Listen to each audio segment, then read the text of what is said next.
This is Earl Nightingale. The purpose of this recording is to tell you about and try to condense one of the most amazing books ever written, Think and Grow Rich by Napoleon Hill.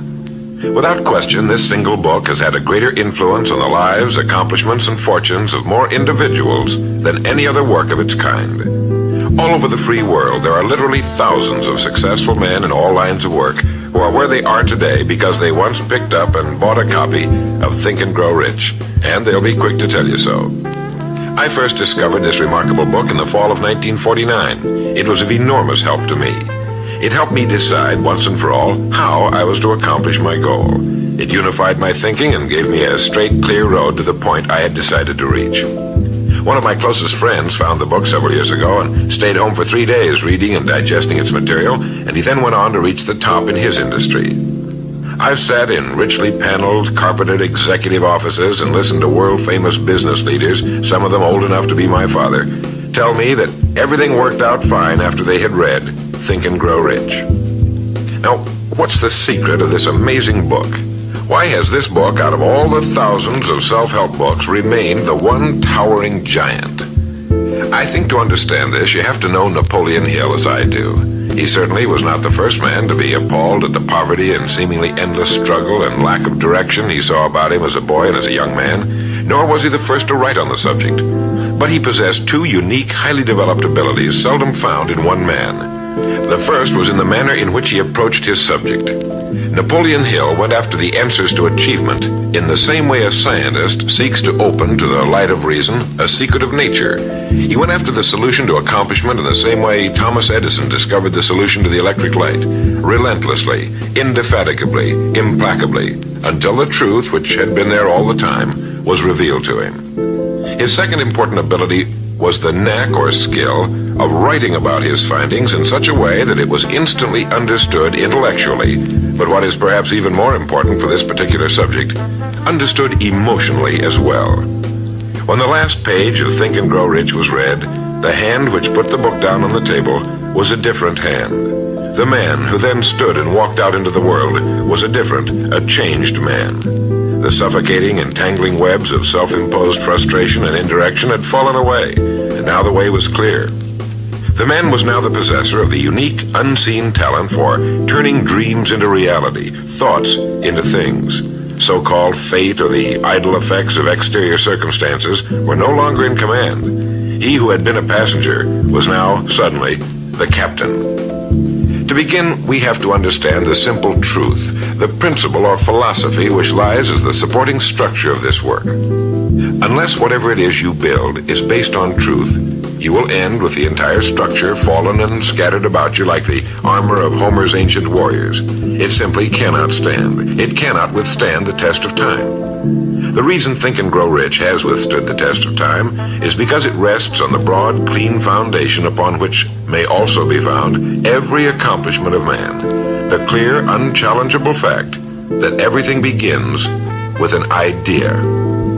A philosophy based on the fact that riches of every kind begin with the state of mind, that one may start with nothing but thoughts, ideas, and organized plans.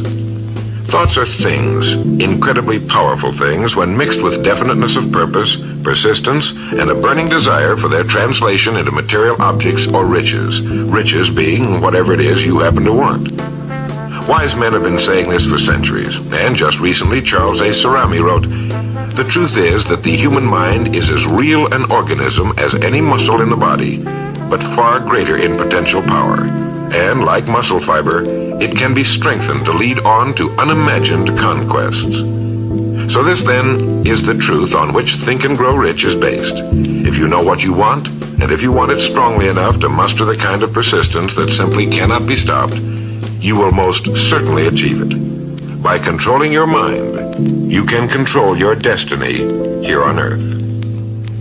With this as our foundation, let's talk about Napoleon Hill's famous 13 proven steps to riches as found in his book Think and Grow Rich, remembering, of course, that riches are whatever it is you happen to want.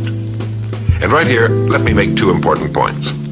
The first is that whenever you listen to this record, have a notebook handy and make notes as we go along. The second is that this record was produced for your own personal use, to go with you on your own exciting journey.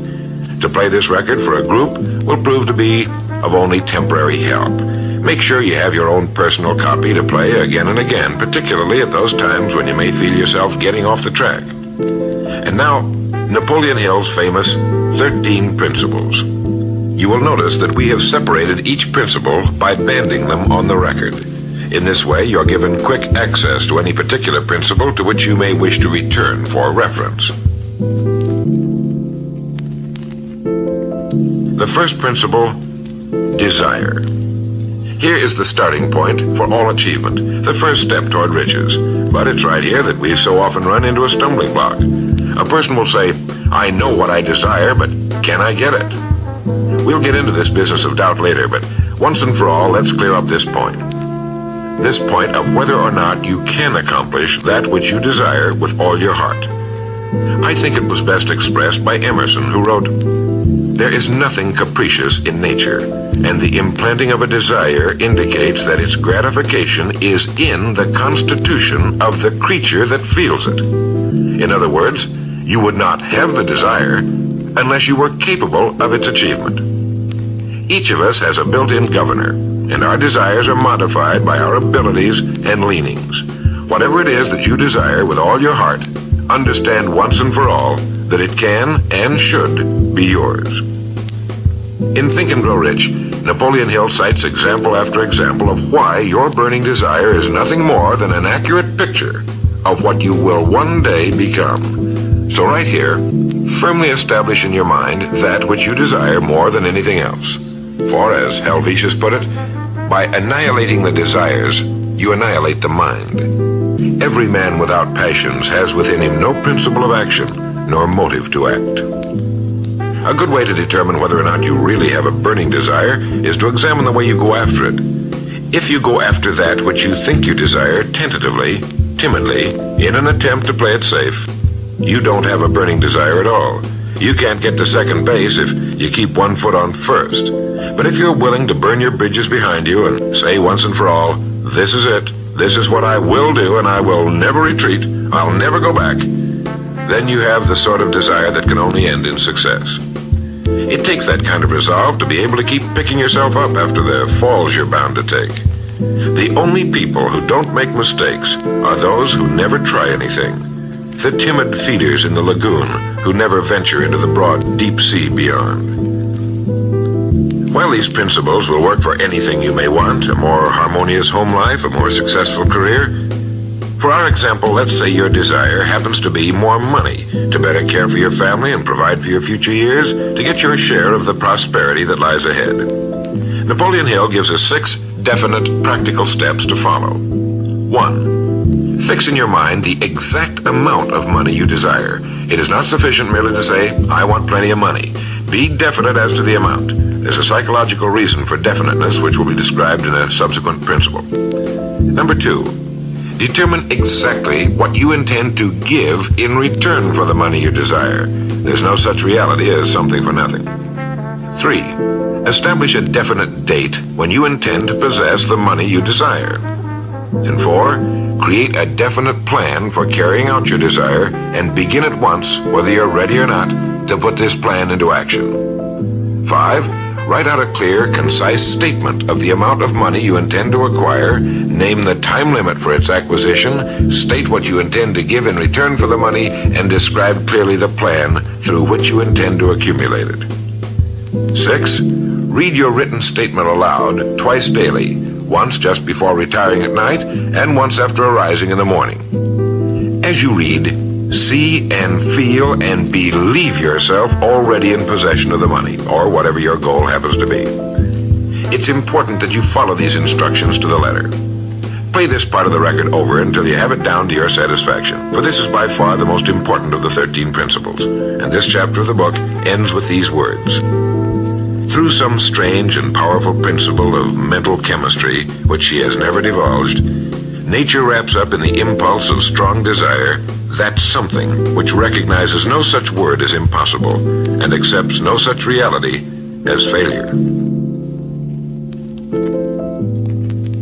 The second principle is faith. You never would have even thought of your main desire unless faith were tugging at your mind. And if you find it difficult at times to have faith in yourself, you can be certain that you can have faith in these principles.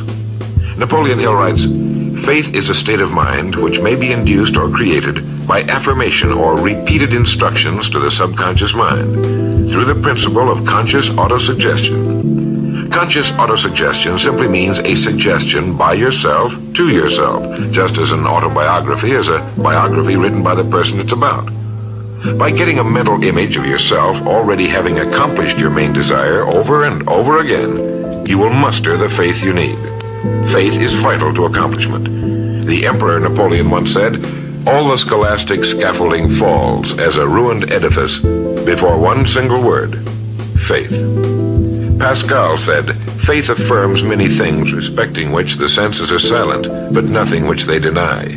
It is superior to their testimony, but never opposed to it." Goethe said, "Epochs of faith are epochs of fruitfulness, but epochs of unbelief, however glittering, are barren of all permanent good." And as Schlegel put it, "In actual life, every great enterprise begins with and takes its first forward step in faith." Have faith that you can accomplish that which you seek, for you would never have decided upon it unless it was meant for you to accomplish. In his chapter on faith, Napoleon Hill gives us a self-confidence formula. First, I know that I have the ability to achieve the object of my definite purpose in life, therefore I demand of myself persistent, continuous action toward its attainment, and I here and now promise to render such action. Second, I realize the dominant thoughts of my mind will eventually reproduce themselves in outward physical action and gradually transform themselves into physical reality. Therefore, I will concentrate my thoughts for 30 minutes daily upon the task of thinking of the person I intend to become, thereby creating in my mind a clear mental picture of that person. Third, I know through the principle of autosuggestion, any desire that I persistently hold in my mind will eventually seek expression through some practical means of attaining the object back of it. Therefore, I will devote 10 minutes daily to demanding of myself the development of self-confidence. Fourth, I have clearly written down a description of my definite chief aim in life, and I will never stop trying until I have developed sufficient self-confidence for its attainment. Fifth, I fully realize that no wealth or position can long endure unless built upon truth and justice. Therefore, I will engage in no transaction which does not benefit all whom it affects. I will succeed by attracting to myself the forces I wish to use and the cooperation of other people. I will induce others to serve me because of my willingness to serve others. I will eliminate hatred, envy, jealousy, selfishness, and cynicism by developing love for all humanity, because I know that a negative attitude toward others can never bring me success. I will cause others to believe in me because I will believe in them and in myself. In rereading Think and Grow Rich so that I could write this condensation for recording, I was forcibly struck all over again by this great chapter on faith, particularly the examples of how some of the world's greatest men have accomplished what appeared to be impossible through faith. The third principle is autosuggestion. Now, we've already touched on this. This chapter of the book tells us how, through repeated suggestion, the subconscious mind can be put to work for us. It is the faculty of being able to concentrate your mind on your burning desire until your subconscious mind accepts it as fact and begins to devise ways of bringing it about. Here is where hunches come from, sudden flashes of thought or inspiration, guidance. The instructions given in connection with the 6 steps in the second chapter will now be summarized and blended with the principles covered by Napoleon Hill's chapter on autosuggestion. First, go into some quiet spot, perhaps in bed at night, close your eyes and repeat aloud, so you may hear your own words, the written statement of the amount of money you intend to accumulate, or a careful reaffirmation of whatever your goal happens to be, the time limit for its accumulation, and a description of the service or merchandise you intend to give in return for the money. As you carry out these instructions, see yourself already in possession of your goal. For example, suppose that you intend to accumulate $50,000 by the 1st of January, 5 years from now, that you intend to give personal services in return for the money in the capacity of a salesman. Your written statement of your purpose should be similar to the following. By the first day of January, 19, whatever it happens to be, I will have in my possession $50,000, which will come to me in various amounts from time to time during the interim. In return for this money, I will give the most efficient service of which I am capable, rendering the fullest possible quantity and the best possible quality of service in the capacity of salesman of, and here describe the product or service you intend to sell or whatever it is you do for a living. It goes on. I believe that I will have this money in my possession. My faith is so strong that I can now see this money before my eyes. I can touch it with my hands. It is now awaiting transfer to me at the time and in the proportion that I deliver the service I intend to render in return for it. I am awaiting a plan by which to accumulate this money, and I will follow that plan when it is received. Second, repeat this program night and morning until you can see in your imagination the money you intend to accumulate. Third, place a written copy of your statement where you can see it night and morning and read it just before retiring and upon arising until it's been memorized. As you carry out these instructions, you are applying the principle of autosuggestion. The fourth principle is specialized knowledge. It is here that I think Napoleon Hill makes a very important point. Knowledge is power only to the extent that it is organized into a definite plan of action and directed to a definite end. To quote from the book, before you can be sure of your ability to transmute desire into its monetary equivalent, you will require specialized knowledge of the service, merchandise, or profession which you intend to offer in return for fortune. Perhaps you may need much more specialized knowledge than you have the ability or the inclination to acquire. And if this should be true, you may bridge your weakness through the aid of your mastermind group. More on this later, but for now realize that you must learn all you can about your specialty. Set aside a definite time every day for learning more about what it is you do for a living. Take the courses that are offered on your subject and associate with men who know your business well. The fifth principle is imagination. The imagination is literally the workshop wherein are fashioned all plans created by man. The impulse, the desire, is given shape, form, and action through the aid of the imaginative faculty of the mind. It has been said that man can create anything he can imagine. As Napoleon Hill says and teaches, whatever the mind of man can conceive and believe, it can achieve. Man's only limitation within reason lies in his development and use of his imagination and subsequent motivation to action. The great leaders of business, industry, finance, and the great artists, musicians, poets, and writers became great because they developed the power of self-motivation. Incidentally, one of the best books ever put together on this subject, if not the greatest, is Success Through Positive Mental Attitude by Napoleon Hill and W. Clement Stone. I suggest you get a copy from your bookstore at your earliest convenience. If your bookstore happens to be out of the book, you may obtain a copy by writing to the address on the label of this record. As you go about your daily work, think constantly of ways in which it could be done better, more efficiently. Think of the changes that are inevitable. Can they be made now? And if you feel limited, remember the words of the late Frank Lloyd Wright. He said, "The human race built most nobly when limitations were greatest, and therefore when most was required of imagination in order to build it all. Limitations seem to have always been the best friends of architecture."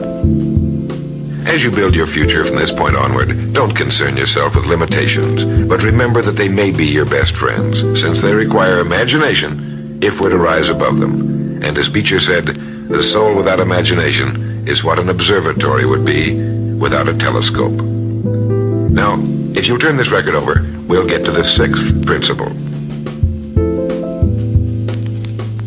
The sixth principle is organized planning. You have decided on your desire, your goal. Now let's organize the plan for its accomplishment right on schedule. Let me quote again from Think and Grow Rich. You have learned that everything man creates or acquires begins in the form of desire. The desire is taken on the first lap of its journey from the abstract to the concrete in the workshop of the imagination, where plans for its transition are created and organized. Earlier, you were instructed to take 6 definite practical steps as your first move in translating the desire for whatever you want into its physical equivalent.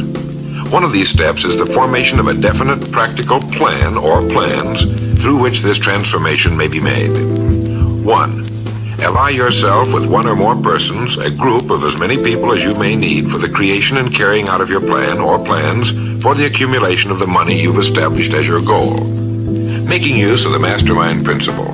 This is important. 2. Before forming your mastermind alliance, decide what advantages and benefits you may offer the individual members of your group in return for their cooperation. No one will work indefinitely without some form of compensation, although this may not always be in the form of money. 3. Arrange to meet with the members of your mastermind group at least twice a week, and more often if possible, until you have jointly perfected the necessary plan or plans for the accomplishment of your goal. 4. Maintain perfect harmony between yourself and every member of your mastermind group.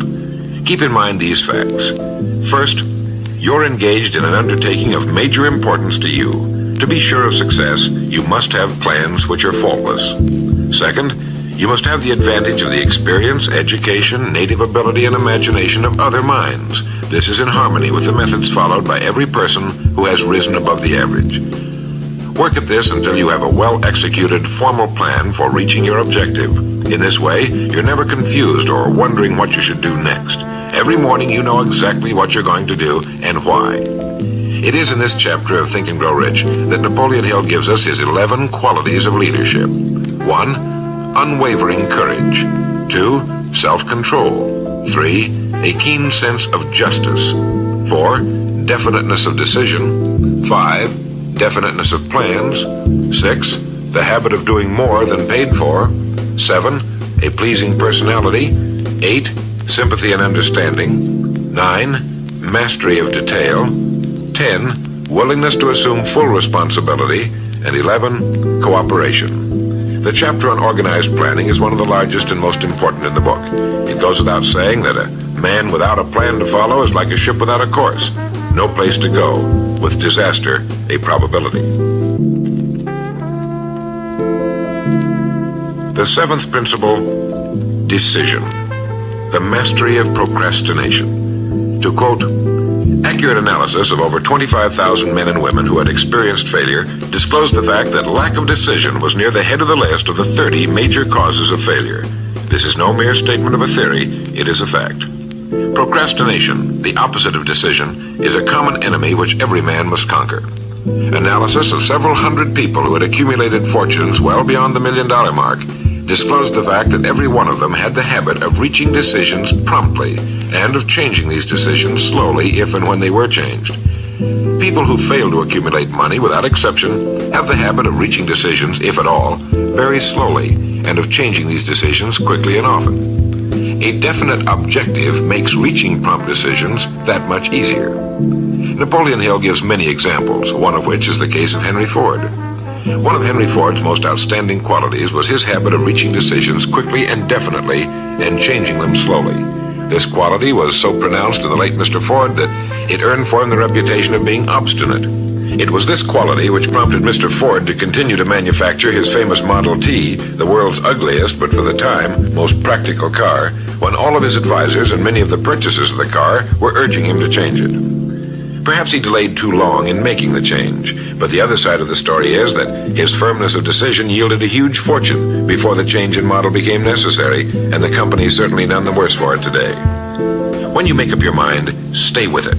The majority of people who fail to make the grade are generally easily influenced by the opinions of others, easily swayed. They permit the newspapers and the gossiping neighbors to do their thinking for them. Opinions are the cheapest commodities on earth. Keep your own counsel when you begin to put into practice the principles we're describing here. By reaching your own decisions and following them, take no one into your confidence except the members of your mastermind group, and be very careful in your selection of this group, that you choose only those who will be in complete sympathy and harmony with your purpose. Close friends and relatives, while not meaning to do so, often handicap one through opinions and sometimes through ridicule. Thousands of men and women carry inferiority complexes with them all through life because some well-meaning but ignorant person destroyed their confidence through opinions or ridicule. If a decision is worth anything at all, it's worth sticking to until it's been completely worked. The 8th principle, persistence. Napoleon Hill defines persistence as the power of will. Willpower and desire, when properly combined, make an irresistible pair. Persistence to an individual is what carbon is to steel. In uncounted thousands of cases, persistence has stood as the difference between success and failure. It is this quality more than any other that keeps the majority from great accomplishment. They'll try a thing, but as soon as the going gets tough, they fold. Experience with thousands of people has proved that lack of persistence is a weakness common to the majority of men. It is a weakness which may be overcome by effort.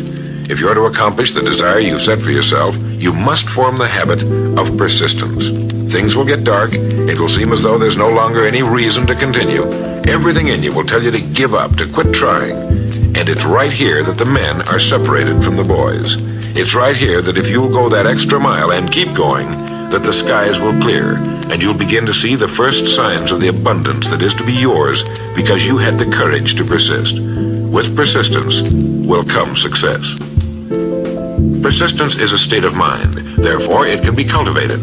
Like all states of mind, persistence is based upon definite causes, among them these. 1. Definiteness of purpose, knowing what you want. 2. Desire. 3. Self-reliance. 4. Definiteness of plans. 5. Accurate knowledge, knowing that your plan is sound.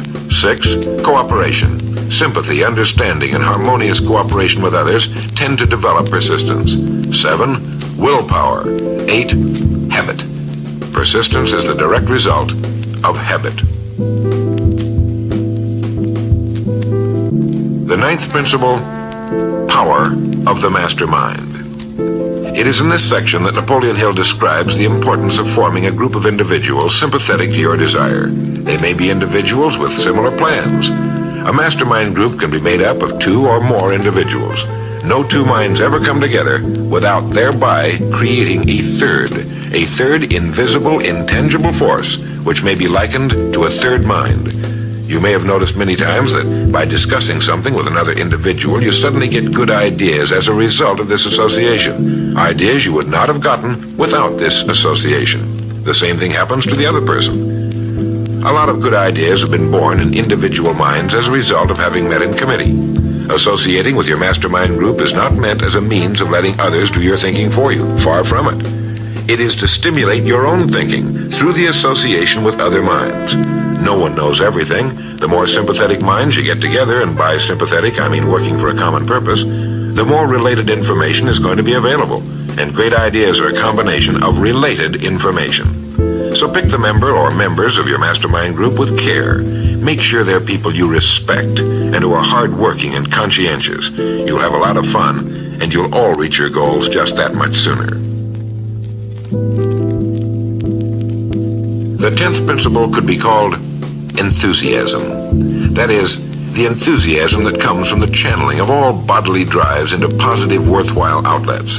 It is in this chapter that Napoleon Hill describes the importance of the woman, the one and only woman, in the achievement of a worthwhile goal. It seemed quite significant to Mr. Hill that practically every great leader was a man whose achievements were largely inspired by a woman. When things get tough, and you can count on it, they will, you may be deserted by what you thought were friends. But if you've got a good woman, you'll never be alone. She'll be willing to start over again if necessary, and she'll give you the new enthusiasm that comes through her faith in you. Having someone to love is having someone to share your success and accomplishments, to give you the praise that all of us need from time to time. A man can become successful without a wife and family, but all the real joy is taken out of it. Take care of your wife and children as your greatest possessions. The 11th principle has to do with the subconscious mind. The subconscious mind consists of a field of consciousness in which every impulse of thought that reaches the objective mind through any of the 5 senses is classified and recorded, and from which thoughts may be recalled or withdrawn as letters may be taken from a filing cabinet.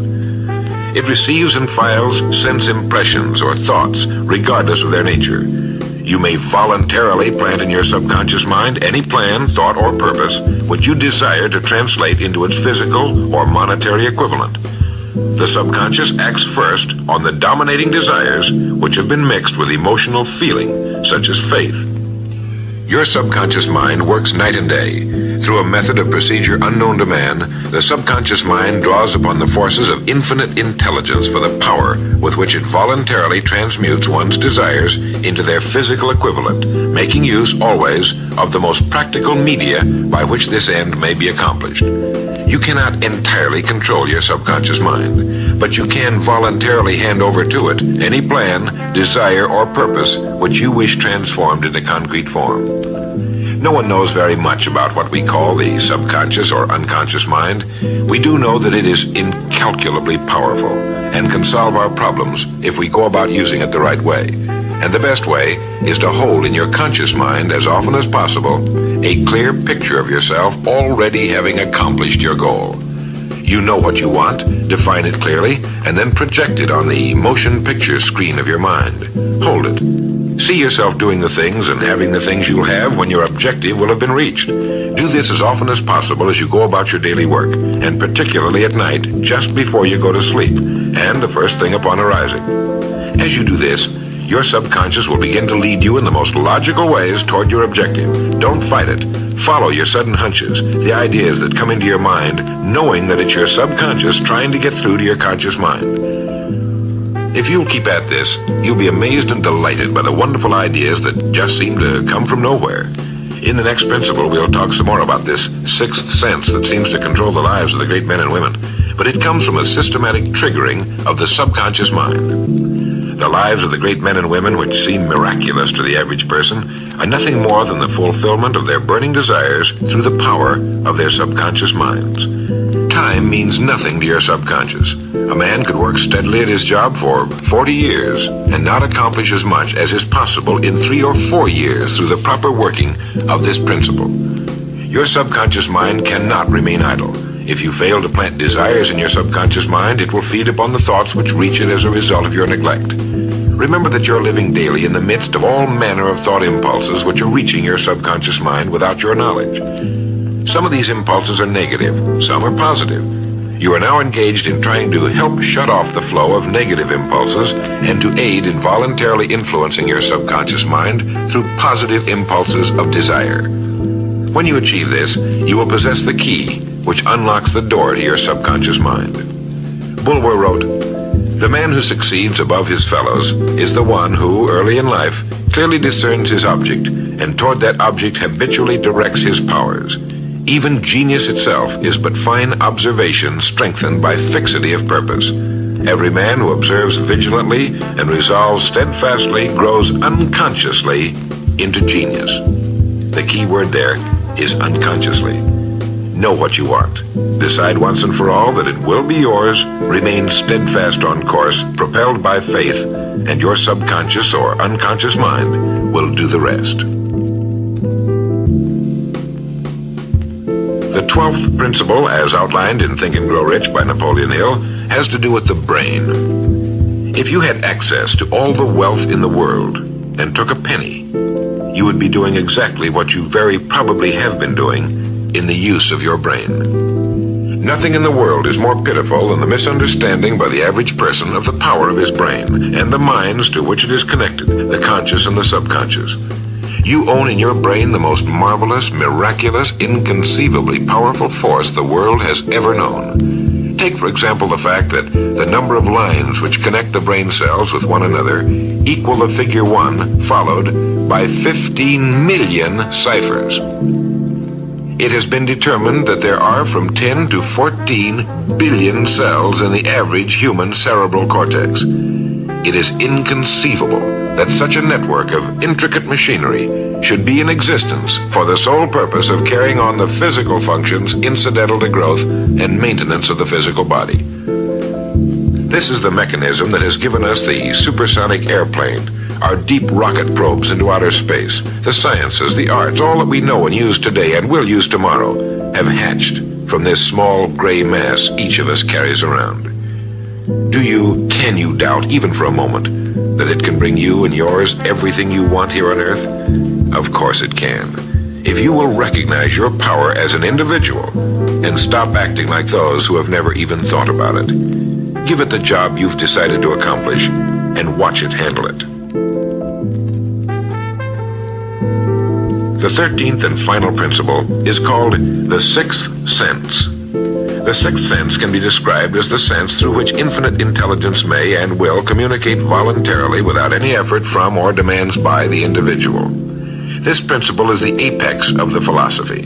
It can be assimilated, understood, and applied only by first mastering the other 12 principles. The sixth sense is that portion of the subconscious mind which has been referred to as the creative imagination. It has also been referred to as the receiving set, through which ideas, plans, and thoughts flash into the mind. The flashes are sometimes called hunches or inspirations. The sixth sense defies description. It cannot be described to a person who has not mastered the other principles of this philosophy, because such a person has no knowledge and no experience with which the sixth sense may be compared. The sixth sense is not something that one can take off and put on at will. Ability to use this great power comes slowly through application of the other principles we've outlined. Many individuals come into a workable knowledge of the sixth sense even before the age of 40, but more often the knowledge is not available until one is well past 50, and this for the reason that the spiritual forces with which the sixth sense is so closely related do not mature and become usable generally except through years of meditation, self-examination, and serious thought. But begin to develop it now by applying the principles we've talked about here. Remember this: man can create nothing which he does not first conceive in the form of an impulse of thought. Man's thought impulses begin immediately to translate themselves into their physical equivalent, whether those thoughts are voluntary or involuntary. Keep fear out of your mind by concentrating on the mental picture of your goal, your greatest desire. Now, I want to mention that Think and Grow Rich as a book carries more endorsements by great men who knew of its truth than any other book of its kind ever written. I'll touch on only a few. All of these great men actually endorsed Napoleon Hill's principles. Former President of the United States William Howard Taft, F.W. Woolworth wrote that he had built his great chain of stores by applying many of these principles. Robert Dollar, who built the great Dollar steamship line, wrote, "If I had had this philosophy 50 years ago, I suppose I could have accomplished all that I've done in less than half the time. I sincerely hope the world will discover and reward you." Samuel Gompers wrote that the mastery of these principles is the equivalent of an insurance policy against failure. President Woodrow Wilson, John Wanamaker, the merchant prince, wrote, "I know that your fundamentals are sound because I've been applying them in my business for more than 30 years. George Eastman, the world's largest maker of cameras, Thomas Edison, Luther Burbank, Theodore Roosevelt, E.M. Statler, John D. Rockefeller. I think you know that the endorsements of these great men could not have been bought with all the money in the world. What we have been talking about here can change your life, can bring you anything and everything worthwhile you want in life for yourself and your family. Cut yourself away from the average, from the mediocre, and chart your course on the dream in your heart. These 13 principles will never let you down, as long as you use them. And now, it is with great pleasure that I give you the author himself, Napoleon Hill. Thank you, Earl Nightingale. The message which you who are listening have just heard has brought you within 3 short steps of the supreme secret of success. The same secret which has brought happiness, peace of mind, and financial success to countless thousands of people who have read Think and Grow Rich. The same secret which has made master salesmen out of ordinary order takers. And the same secret which has brought friendship, love, and marriage to men and women who have come under the spell of the 13 principles which Earl Nightingale has just described. You desire the better things of life, or you wouldn't be listening to this record. Come with me then, and I will help you chart your course so you may acquire whatever it is that you desire most in life by following these instructions. 1. Condition your own subconscious mind to work for you while you sleep as well as when you are awake. You can do this by playing this record to yourself every night, just before you retire. Then, before you go to sleep, after hearing the record, write out a clear statement of what you wish to accomplish the following day, and request your subconscious mind to work during the night and provide you with the plan you will need to achieve your purpose. 2. Form a personal mastermind group of 2 or more people who are closely associated with you. They can be members of your family, your business, or your professional associates, or people who work where you are employed. And play this record in their presence at least once a week. After you have done this, engage in a friendly roundtable discussion of the 13 success principles and request each person in the group to participate and to look for inspirational ideas which may help him or her to become more successful. 3. Beginning now, follow the habit of rendering more service and better service than that which is expected of you, and do it in a pleasing, positive mental attitude. This will make friends for you, it will increase the value of your services, and it will attract opportunities by which you may get from life whatever it is that you most desire. Follow these instructions to the letter, and you will surely see the day when you can express a prayer of gratitude for having had the privilege of hearing and acting on the message which Earl Nightingale has given you through this record. And now, may I reach out across the space and the time which separate us and offer you a hand of friendship and a sincere prayer that you will be blessed with a richer and a fuller life because of this message. Your big opportunity may be right where you are now. Follow these instructions faithfully, and it will reveal itself to you. This is Napoleon Hill saying, don't search for opportunity in the distance, but recognize it and embrace it right where you are.